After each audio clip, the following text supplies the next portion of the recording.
अस्सलाम वालेकुम dear students, उम्मीद है आप सब खैरियत से होंगे। इंट्रोडक्शन टू पब्लिक एडमिनिस्ट्रेशन के न्यू लेक्चर के साथ हम आपकी खिदमत में हाजिर हैं। आज के लेक्चर में हम पाकिस्तान के अंदर जो सिविल सर्विसेज हैं उनकी हिस्ट्री, उनकी फॉर्मेशन, उनकी इस्टेब्लिशमेंट, इन सारी चीज़ों को डिटेल से इंशाल्लाह डिस्कस करेंगे।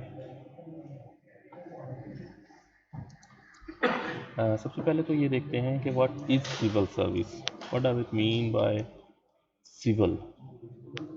Civil services has been defined in the Civil Servant Act 1973।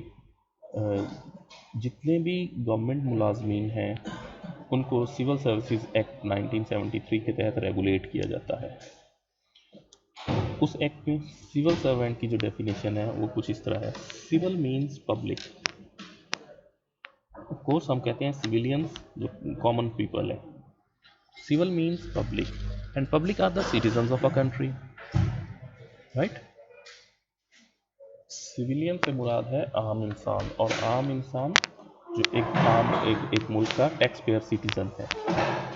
Bye this connotation it means that civil servants are a group of people who serve public, and in that sense civil service is different from military services। तो इसमें basically क्या basic फ़र्क देखें कहाँ से आ रहा है। जब हम किसी भी शख्स के लिए सिविल सर्वेंट का लफ्ज़ यूज़ करते हैं तो basically he is not a government servant, he is a civil servant, and by civil means कि वो लोगों का सर्वेंट है, जो जनरल पीपल है, जो जनरल टैक्स पेयर्स हैं।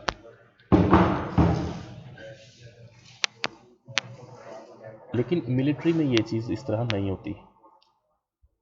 Words like public, civil and government are used interchangeably. हम कह सकते हैं कि गवर्नमेंट सर्वेंट है, हम ये भी कह सकते हैं कि पब्लिक सर्वेंट है, हम ये भी कह सकते हैं कि ये सिविल सर्वेंट है। तो ये सारे वर्ड्स इंटरचेंजेबली यूज होते हैं। Officers and officials working in government organization are all public servants because they draw their salaries from public exchequer।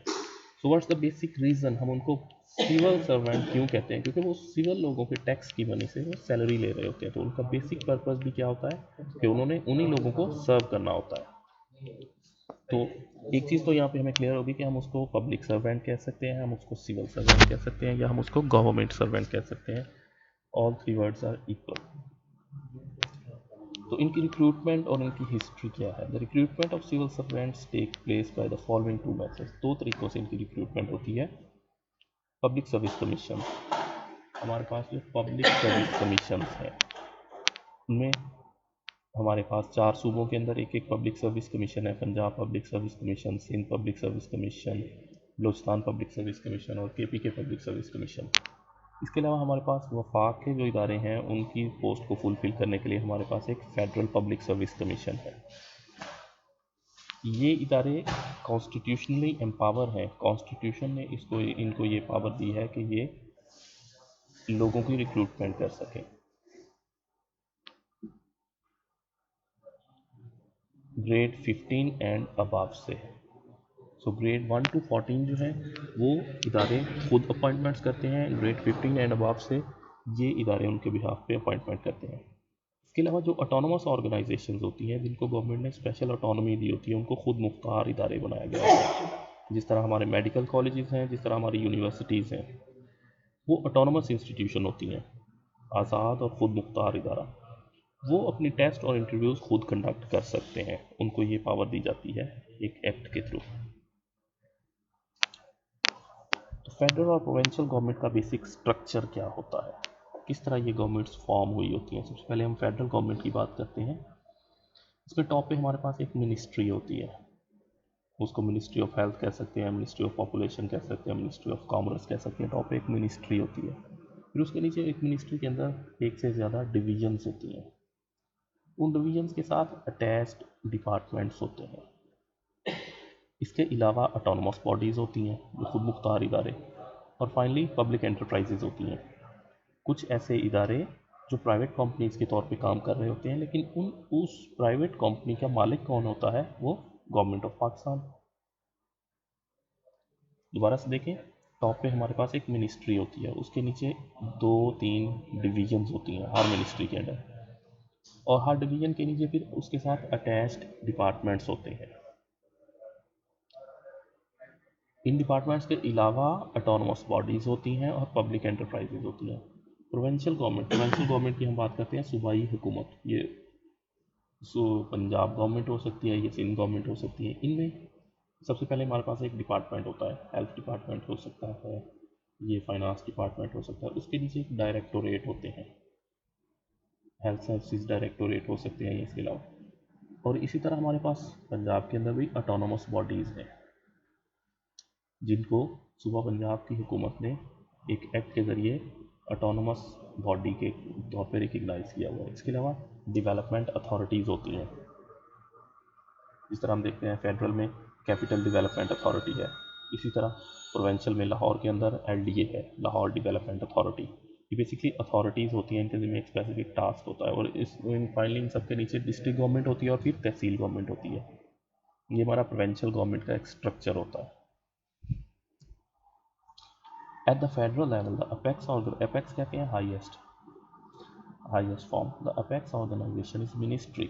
एक मिनिस्ट्री जो है वो हाईएस्ट गवर्नमेंट का एक फॉर्म होती है। For example ministry of health and population. The ministry is headed by minister. Ministry को head कौन करता है? एक फेडरल मिनिस्टर। ईच मिनिस्ट्री में हैव 2 और मोर देन 2 डिवीजन। टॉप पे मिनिस्ट्री और उसके नीचे 2 या 3 division. Division are usually also located in Islamabad. Below division is attached department. Division के नीचे कौन सी चीज़ है? अटैच्ड डिपार्टमेंट उनके। The administrative control of the department is with the division which is controlling it.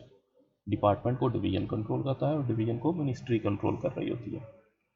Autonomous bodies are much independent because they have their board of governors who make policy decisions for the organization. In this way, these are independent administratively. तो autonomous bodies क्यों अलग से खुद मुख्तार होती हैं कि उनके ऊपर एक बोर्ड ऑफ गवर्नर्स को नामजद किया जाता है। वो बोर्ड ऑफ गवर्नर जो है उसके पॉलिसी लेवल के सारे डिसीजंस लेता है कि इदारे ने किस रुख पे जाना है, कितना प्रॉफिट जनरेट करना है, कौन सी चीज़ें करनी है, कौन सी चीज़ें नहीं करनी, उसकी सारी पॉलिसीज़ बोर्ड ऑफ गवर्नर्स बना रहा होता है। तो इसलिए ये इंडिपेंडेंट होता है। ये हमने सिविल सर्विसेज का हल्का सा एक स्ट्रक्चर पढ़ा। अब हम बात करते हैं what are the functions of the government. एक गवर्नमेंट जो है उसके मेजर फंक्शंस कौन से होते हैं? मेंटेन पीस, सबसे पहला और सबसे अहम जो रोल है किसी भी गवर्नमेंट का, वो पीस को स्टेबिलिटी देना होता है। क्योंकि अमन होगा तो कारोबार भी होंगे, अमन होगा तो तालीम भी होगी, अमन होगा तो रोज़गार के मौके भी मिलेंगे। अगर किसी मुल्क में, किसी शहर में, किसी इलाके में अमन व सलामती की सूरत हाल ठीक नहीं है तो वहाँ पे बाकी कोई भी ज़िंदगी की ज़रूरियात पूरी नहीं हो सकती। तो सबसे पहले और सबसे अहम बात होती है कि किसी भी गवर्नमेंट ने किसी इलाके में अपनी रिट इस्टेब्लिश करनी होती है और उसमें अमन व सलामती को यकीनी बनाना होता है। सेकंड थिंग, डिफेंस, मुल्क का दिफाई निज़ाम, ये भी गवर्नमेंट की जिम्मेदारी होती है। दिफा के लिए फ़ौज इस्टेब्लिश की जाती है।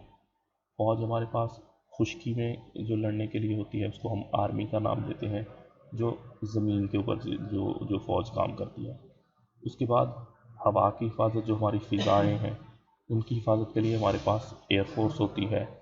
जो समंदरी हदूद है हमारी, उनकी हिफाजत के लिए हमारे पास नेवी होती है जो समंदरों की हिफाजत करती है। तो टॉप पे हमारे पास एक मिनिस्ट्री ऑफ डिफेंस होती है। मिनिस्ट्री के नीचे 3 तरह की हमारे पास मिलिट्री फोर्सेस हैं जो पाकिस्तान की तीनों तरह की हदूद की सरहदों की निगरानी करती है। डिफेंस जो है ये गवर्नमेंट का सेकंड मोस्ट इम्पॉर्टेंट फंक्शन होता है। Then it collects revenue. Of course peace को स्टेबिलिटी देनी है, डिफेंस को प्रमोट करना है, तो कैसे होगा? आर्मीज़ और पुलिस फोर्सेस बनानी होंगी, और पुलिस फोर्सेस और आर्मीज़ किस तरह बनेंगी? जब आवाम से टैक्स कलेक्शन की जाएगी, रेवेन्यू कलेक्ट किया जाएगा, उस रेवेन्यू को एक्सपेंस करेंगे तो हम डिफेंस और पीस की फोर्सेस बना सकेंगे। तो तीसरा अहम तरीन मकसद रेवेन्यू कलेक्शन होता है। जब तक रेवेन्यू कलेक्शन नहीं होगी तब तक बाकी भी फंक्शंस परफॉर्म नहीं हो पाएंगे। And then it maintains currency. एक मुल्क के अंदर कितनी करेंसी रहनी चाहिए, ये चीज़ भी गवर्नमेंट का अहम अहम फंक्शन होता है। फाइनेंशियल पॉलिसी देनी होती है, मॉनेटरी पॉलिसी देनी होती है, बजट का एक सिस्टम लाना होता है, किस डिपार्टमेंट को चलाने के लिए एक साल में कितना बजट चाहिए।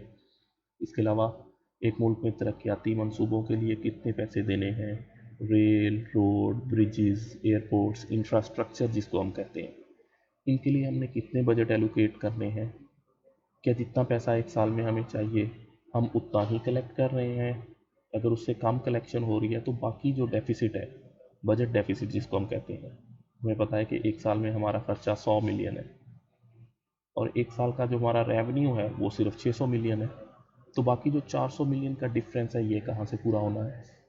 ये भी गवर्नमेंट की एक अहम फंक्शन है कि वो इस चीज़ को देखे मॉनेटरी पॉलिसी के जरिए। Then how does it perform these functions. अगली अहम तरीन बात कि ये फंक्शंस किस तरह परफॉर्म होंगे, हमें ये तो पता चल गया कि ये अहम तरीन फंक्शन है। तो इन फंक्शंस को परफॉर्म करने के लिए हमें जहाँ पे मशीनरी इक्विपमेंट चाहिए वहाँ पे लोग चाहिए। It perform this function through its representative that is public servants. इन सारे फंक्शंस को परफॉर्म करने के लिए हमें पब्लिक सर्वेंट्स चाहिए होते हैं, उनको हम सिविल सर्वेंट भी कहते हैं, गवर्नमेंट ऑफिसर्स भी कह सकते हैं, लेकिन बेसिक जो टर्मिनोलॉजी है कि हमें वो लोग चाहिए जो हमारी पॉलिसी को इम्प्लीमेंट करें, जो कुछ हमने सोचा है उसको यकीनी बनाएं, जिनको हम ऑफ कोर्स सैलरी पे करेंगे from the government treasury, government के ख़जाने से उसको सैलरी पे की जाएगी। और गवर्नमेंट के ख़जाने की आमदन कहाँ से आ रही है, आवाम के टैक्सों से। आवाम के टैक्स के पैसे से गवर्नमेंट का ख़जाना, और गवर्नमेंट के ख़जाने से फिर उन पब्लिक सर्वेंट्स को सैलरी दी जाती है, उनको हम सिविल सर्वेंट्स भी इसीलिए कहते हैं क्योंकि वो पब्लिक मनी से अपनी सैलरी ड्रॉ कर रहे होते हैं। इसके अलावा कुछ एडिशनल फंक्शंस भी हैं, जो चीज़ें अभी हमने बातें की हैं, सिर्फ गवर्नमेंट यही चीज़ें तो नहीं, पीस और स्टेबिलिटी और डिफेंस और मनी, इन चीज़ों पे तो नहीं रहती, इसके अलावा भी गवर्नमेंट ने बहुत सारे काम करने होते हैं। कुछ एडिशनल ड्यूटीज़, वो बेसिक हैं, ये एडिशनल हैं। इट प्रोवाइड्स यूटिलिटीज़, आम लोगों को ज़रूरियात ज़िंदगी प्रोवाइड करना, जो बेसिक यूटिलिटीज़ हैं उनमें इलेक्ट्रिसिटी है, टेलीफोन है, गैस है, साफ़ पानी है, ये बाकी सारी चीज़ें प्रोवाइड करना भी गवर्नमेंट की एडिशनल रिस्पॉन्सिबिलिटी है। It maintain government accounts, government के जो अकाउंट्स हैं, कितना पैसा किस सेक्टर से आ रहा है, उस पैसे को कलेक्शन कौन कर रहा है, उसके बाद उस पैसे को गवर्नमेंट के बिहाफ पे नेशनल बैंक और स्टेट बैंक रेवेन्यू कलेक्शन करने के बाद उसको एलोकेट कर रहा है। मुख्तलिफ महकमों को चलाने के लिए कितना बजट दरकार है, पाकिस्तान में हायर एजुकेशन कमीशन के लिए हमने कितना बजट एलोकेट करना है, कॉलेजेस एजुकेशन के लिए कितना, स्कूल एजुकेशन के लिए कितना, चाइल्डहुड एजुकेशन के लिए कितना बजट एलोकेट करना है। इसके अलावा हेल्थ सेक्टर को हमने कितना एक साल में बजट देना है। ये सारे अकाउंट्स को मेंटेन करना भी गवर्नमेंट का फंक्शन है। Then it maintains foreign relations. एक साइड पे अगर हमें डिफेंस की ज़रूरत, चीज़ों की ज़रूरत होती है, तो दूसरी साइड पे हमारी ये भी कोशिश होती है कि हम फॉरेन रिलेशंस को बेहतर करें, दूसरे ममालिक के साथ अपने ताल्लुकात को हम नॉर्मल और बेहतर रखें।